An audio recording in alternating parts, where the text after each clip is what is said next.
Hello and welcome. Today, we will embark on a deep dive into strategies for optimizing cost in the Hadoop Distributed File System, or HDFS. As the foundational storage layer for many big data ecosystems, HDFS is designed for massive data volumes, offering unparalleled scalability and fault tolerance. However, without proper optimization strategies, the associated costs can escalate dramatically. This presentation will guide you through a systematic approach to cost optimization, covering storage efficiency, compute management, configuration tuning, and operational best practices. We will demonstrate how unoptimized clusters lead to high expenses through inefficient storage formats, poor configurations, and underutilized resources. By the end, you will be equipped with the knowledge to potentially reduce your HDFS costs by 30 to 60%. Let's begin. Understanding the economics of HDFS storage is the first step toward optimization. The total cost of ownership isn't just the price of raw disk space. It includes the significant overhead of replication, typically a factor of free operational expenses for management and upfront capital costs for hardware. For example, using HDFS on Amazon EBS at roughly 10 cents per gigabyte per month results in an effective cost of 30 cents after triple replication. Compare this to Amazon S3, which costs about 2.3 cents per gigabyte, and the potential for savings becomes immediately clear. This highlights the classic trade-off between capital expenditure, or CapEx, for on-premise HDFS hardware, and operational expenditure, OpEx, for cloud-based pay-as-you-go services like S3. The replication overhead alone triples your storage needs. A modern alternative is erasure coding, available in HDFS 3.0 and later, which can reduce this overhead to approximately 1.5 times, offering massive storage savings. To mitigate these costs, consider a hybrid approach leveraging cloud storage alternatives. A highly effective strategy is to use Amazon S3 for less frequent or cold data, while reserving HDFS for high-performance, interactive workloads. Using S3 as a persistent data store decouples storage from compute, allowing you to scale each independently and infinitely. Cloud storage offers multiple tiers such as standard, infrequent access, and glacier, enabling you to match storage costs to data access patterns. In the AWS ecosystem, EMRFS provides seamless integration, allowing your applications to interact with S3 as if it were HDFS. The key benefits here are exceptional durability, near-infinite scalability, and significant cost-effectiveness compared to maintaining fully replicated HDFS storage. One of the most impactful techniques for reducing HDFS storage costs is data compression. Effective compression can reduce your storage footprint by 50 to 80%. It also reduces I/O and network transfer times, though it does add some CPU overhead for compression and decompression. The choice of format is critical. Splittable formats like LZO, bzip2, and Snappy are parallel-friendly and ideal for large datasets because they allow processing different file sections simultaneously. Non-splittable formats like gzip offer higher compression ratios, but can create processing bottlenecks. Snappy often provides the best balance of speed and compression for intermediate data. Additionally, enabling map output compression can significantly reduce shuffle time and temporary storage requirements during data processing jobs. Beyond compression, the choice of data format itself is paramount for efficiency. Moving from row-based to columnar formats like Parquet, pronounced Parquet, and ORC can yield dramatic improvements. Columnar storage organizes data by column rather than by row, which enables powerful optimizations like predicate pushdown and column pruning. This means a query can skip over irrelevant data, reading only the columns needed for the result. The performance difference is staggering. Queries on Parquet formatted data can be up to 74 times faster than on JSON due to this massive reduction in I/O. Furthermore, these formats store column-level statistics, enabling efficient query skipping, and they support schema evolution for flexible data management over time. To further enhance query performance and reduce unnecessary data scans, implement partitioning and bucketing. Partitioning involves organizing data within directories based on column values such as date, region, or product category. This allows a query to scan only the specific partitions it needs. Bucketing divides data within a partition into a fixed number of files based on a hash of a column, which greatly improves the efficiency of joins and sampling operations. However, a word of caution: avoid excessive partitioning, as it can lead to the small files problem, which overwhelms the name node with metadata.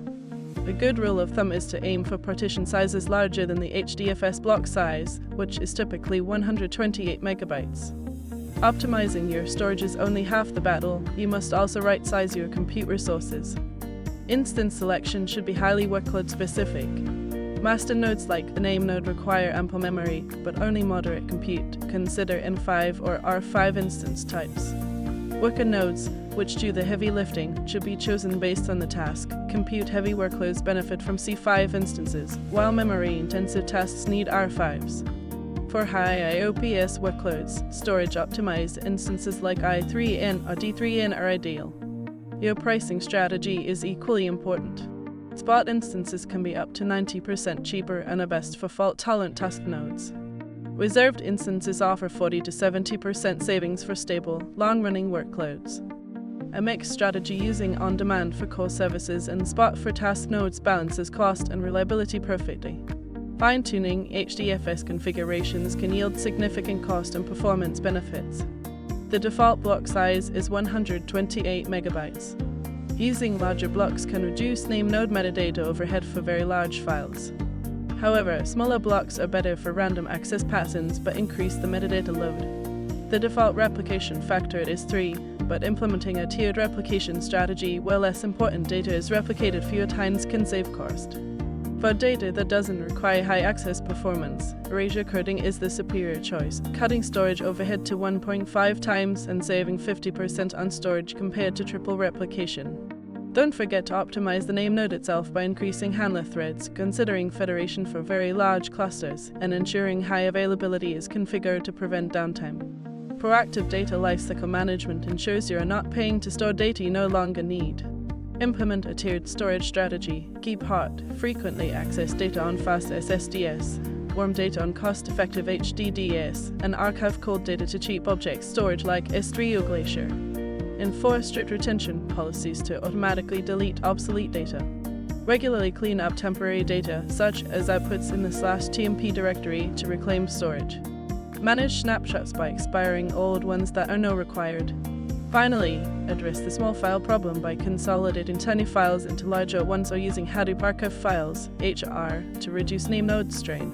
Sustained optimization requires continuous monitoring and strong governance.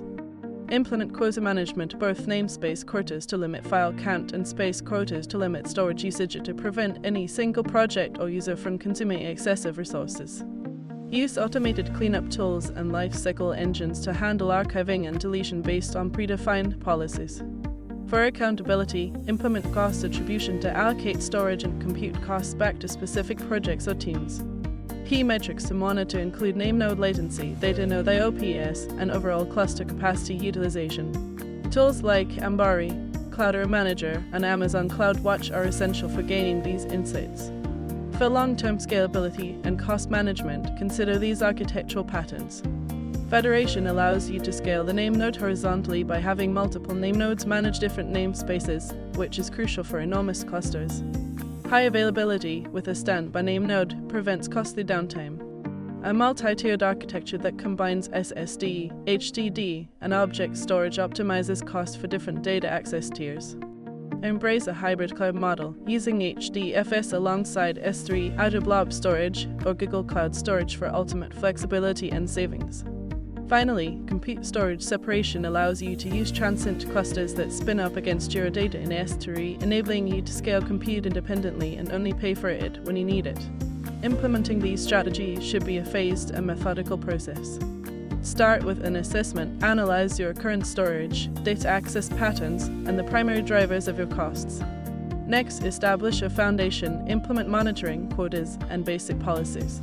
Then move to the optimization phase, apply compression, data tiering, and instance right-sizing. Finally, strive for automation, implement lifecycle management, automated cleanup, and continuous right-sizing. Organizationally, foster a culture of cost awareness and adopt FinOps practices. Remember, cost optimization is not a one-time project but a continuous cycle that requires regular reviews and adjustments. In conclusion, HDFS cost optimization is a multifaceted discipline that integrates storage, compute, configuration, and operations. Key techniques include data compression, compute instance optimization, intelligent data lifecycle management, and adopting a hybrid storage model. With proper strategies, estimated savings of 30 to 60% are achievable. We recommend you start with quick wins like enabling compression and right-sizing instances. Implement robust monitoring to measure the impact of your changes. Most importantly, adopt a phased approach to minimize disruption and embed the principles of cost optimization into your organization's culture and daily operations. Thank you.